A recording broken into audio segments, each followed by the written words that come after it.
હા, ઘડીક વાર આવશે. હવે એ તો શું છે કે હા, ક્યાં ગારાના સહીએ તે ગોગડી જવા, ઘડીક વાર આવશે. પણ ઓલું ટપક્યું ભૂંડું. હા, ઓલા ચોર ચોરી કરવા આવ્યા તે માજી રાતે ઘરમાં જાગતા હતા. તે ઘરમાં ઓલું સુવાક થાય એટલે ટપક ટપક ટપક પડે ને, એટલે ઓલા ચોર દિવાલ પાસે ઉભી ને સાંભળે માજી કોક શું કહે છે. ત્યાં હાથ હાવજ હારા, હાથ હાવજ હારા, પણ આ ટપક્યું ભૂંડું કે મારું બેટું કે મારું લોહી પી ગયું.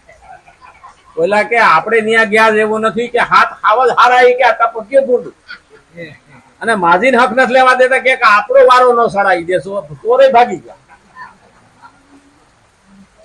આ ટપક્યું છે ને ધ્યાન ખેંચે એટલે ટપક્યું ભૂંડું. અને આમાં પંચતંત્ર જે આયુર્વેદમાં આપ્યું છે ને એમાં ધારાવી પાણીની નાખે ને એટલે એમાં તો ટીપું ટીપું જ પડતું હોય અહીંયા. પણ ઘણા એવું કહે કે હવે આટલા એક એક ટીપામાં શું થઈ જવાનું છે, પણ 2 કલાક ટીપું ટીપું પડે ને પછી એને લાગે કે માથે બરફના ટુકડા પડે છે, કારણ કે એની પ્રક્રિયા ચાલુ છે.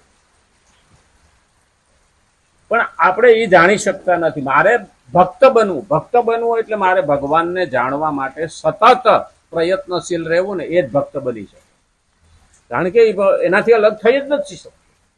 વિભક્ત નથી તે ભક્ત. અને ભક્ત કેવડાવવો એ સારું લાગે, પણ ભક્તિ કરવી અઘરી છે હો. હા, અને એટલે કીધું ભક્ત માને છે તો સેવા જિજ્ઞાસા અથવા ભક્તિ તેના માટે સ્વધર્મ છે. હવે ભક્ત થયો ને એટલે પહેલી સેવા આવે, તો સેવા ભગવાનની નથી કરવાની તો કોની કરવાની? ભગવાન તો લૂલો નથી, લંગડો નથી, બાપડો નથી, બિચારો નથી, આવો નથી, તેવો, એ તો સક્ષમ છે. તો સેવા કોની કરવાની? ભગવાને કીધું સમાજ મારો બનાવેલો છે, તો મારા જે છે ને એની સેવા કરે. એટલે આપણે શું કીધું? પરમારથ કરવો એટલે મારા માટે નહીં, બીજા માટે. હવે બીજાના હિત માટે કરીએ ને એને શું કીધું? અહીંયા સ્વધર્મ બધાય. તો એને શું કીધું છે? ભક્તિ. બીજાના માટે તું કહી, બીજાના માટે કર્મ કહી તો કર્મયોગ, બીજાને પ્રેમ કરી સ્વાર્થ વિના તો ભક્તિ યોગ, અને બીજાના માટે જ્ઞાન વેતું કહે તો એ જ્ઞાન યોગ. આ ત્રણેય વસ્તુ થઈ. સ્વધર્મ છે જેમાં બીજાના અહિતનો અનિષ્ટનો ભાવ હોય છે. કારણ કે ભક્તિ તેના માટે સ્વધર્મ છે જેમાં બીજાના અહિતનો અનિષ્ટનો ભાવ હોય. તે ચોરી, હિંસા વગેરે કર્મો કોઈના પણ સ્વધર્મ નથી. ચોરી, હિંસા એ કોઈના પણ સ્વધર્મ નથી. બીજાના હિતમાં કર્મ કરે ને, આ યુદ્ધ કરવું ને, એ ધર્મને અને સમાજને માટે થઈને છે. અસલ જો સમજવું હોય ને તો ભગવદ્ ગીતામાં ભગવાને કીધું પરિત્રાણાય સાધુનામ વિનાશાય ચ દુષ્કૃતામ ધર્મ સંસ્થાપનાર્થાય સંભવામી યુગે યુગે.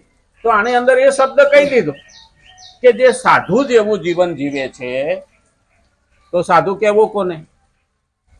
બધાય તો ભગવા પહેરતા નથી, તો ગમે તેવા કપડા પહેરે એને લેવા દેવા ભગવાનને છે જ નહીં. સરળ સ્વભાવ ન મન કુટિલાઈ જાતો સંતોષ સદા મનમાં. આ 3 ગુણ તો એનામાં મુખ્ય હોવા જોઈએ.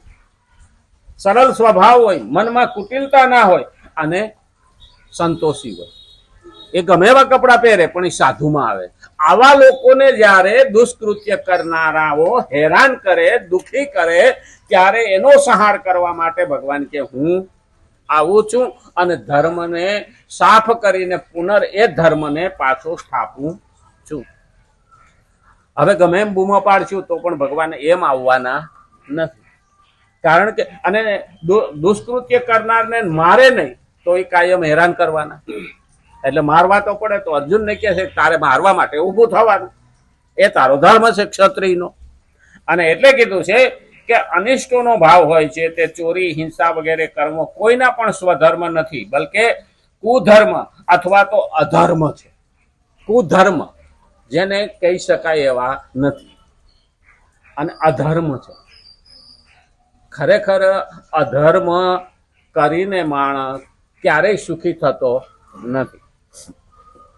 આમ તો જો કે એના સમય ભરાય ને એટલે ભગવાન પણ રસ્તો કરી નાખે. જો એ એમનો જાતો હોય એને એમ લાગે કે હું કરું એ બરાબર જ છે. આ લાલુ પ્રસાદ યાદવ એ જ બોલતો, હું બોલું એ કાયદો અને હું કમ એ બિહાર હાલે કે હા સમોસા મેં આલુ અને બિહાર મેં લાલુ. આવું એને સ્લોગન આપ્યું હતું કે સમોસે મેં આલુ નહીં બંધ થાય અને બિહારમાં લાલુ નહીં બંધ થાય. એટલે એના બાપની મિલકત માની લીધી હતી પોતાનું મુખ્યમંત્રી પદ અને લૂંટવાનું ચાલુ કર્યું હતું.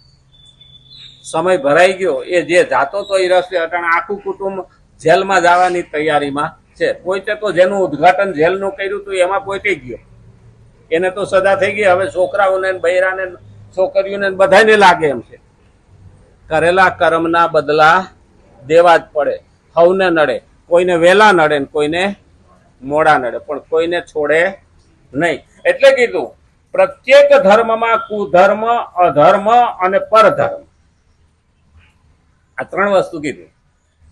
પ્રત્યેક ધર્મમાં કુધર્મ એટલે ખરાબ, પછી અધર્મ જે ધર્મનું નામ નિશાન નથી, એનામાં કર્તવ્યની ભાવના જ નથી, અને પરધર્મ એટલે બીજાનું પોતે કરવા માંગે, બીજાના કર્તવ્યનું પોતે કરવા માંગે. એટલે આ ત્રણે હોય છે. બીજાના અનિષ્ટનો ભાવ, ખરેખર તો એ કૂટનીતિ, બીજાના અનિષ્ટનો ભાવ, કૂટનીતિ વગેરે ધર્મમાં કુધર્મ છે. આજે ઘણી વખત કૂટનીતિ આ માણસ હાલે ને, હા ઓને આમ ભરાવે ને ઓને આમ ભરાવે ને ઓને આમ ભરાવે, અને પછી કોઈને હક લેવા ન દે. ગામમાં ડોશી હતા ને ઘર ભાંગણી, એ જેને ઘેરે જાય એનું ઘર ભાંગે.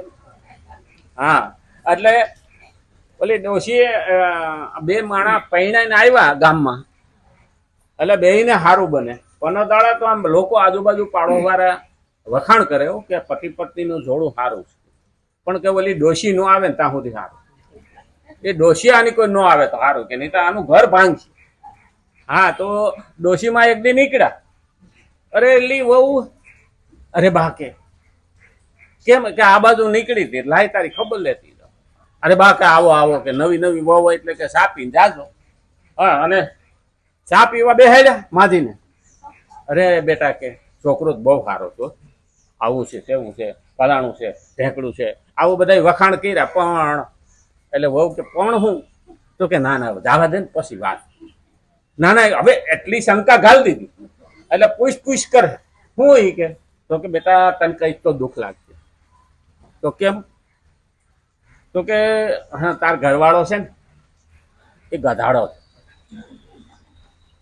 પણ કે ખબર કેમ પડે મારો ઘરવાળો ગધાડો? એ કે રાતે તું એનું વાહો સાડશે, ખારો હોય છે તો માન લેવાનું, કાં તો ગધાડો છે એમ. તો કે હા બા કહેતી નહીં હો કઈને, એમ કહીને વહી ગયા. અને ગયા ભાગોળે. તો છોકરો આમથી નોકરીએથી આવતો હતો, ભાગોળે ઊભા હતા. અરે બેટા કે આજ તો તારી વહુએ બહુ હા ચા પાણી પાયા, બહુ માન આપ્યું, આમ છે તેમ છે. એમ કે બે કે બેટા એમ ઝાડવાની થળ પા બેઠા માજી બેહાડ્યો. બહુ સારી ગયો. પણ એટલે ઓલો કે હું પણ, તો કે નાના આવે પછી વાત. નાના માજી કોતો ખરા, કે મારા હમ કોતો ખરા, હવે ત્યાં હમ દીધા છે તો કહું છું. તો કે હું તાર ઘરવાળી કે નાગણી છે આ. હે? તો કે હા નાગણી છે. તો કે હા કેમ ખબર પડે? એ કે રાતે તું જાગતો હું છે, તારો વાહો સાટે જ માનવાનું કે નાગણી છે. બોલો ખારું. હવે ઘેરે ગયો. હવે બે પોતાના ખાઈ પી લીધું, આ તે હુતા, ઓલો વાહો ફરીને હુતો હતો. ગંદી ઊંસું કરીને ઓલી સાટવા માંડી, એટલે વાહો તો પરસાવાના હિસાબે ખારો જ લાગવાનો. હા એટલે ઓલો એકદમ બેઠો થઈ ગયો, જાગતો હુતો હતો. હારી નાગણી કે હારા ગધાડા કે રાતે લાગી ધબધબાટી. એટલે પાડોશી બધા ભેગા થઈ ગયા. ઓલી ડોશી ઘર ભંગણી આવી હતી, એ કોઈનું સારું થવા દે. આવા માણસોથી ચેતતા રહેવું. ઓને આમ ભરાવે, ઓને આમ ભરાવે, આ કૂટનીતિ કર્યા કરે. અને એટલે કીધું છે કે ચોરી હિંસા વગેરે કરે જે પોતાના માટે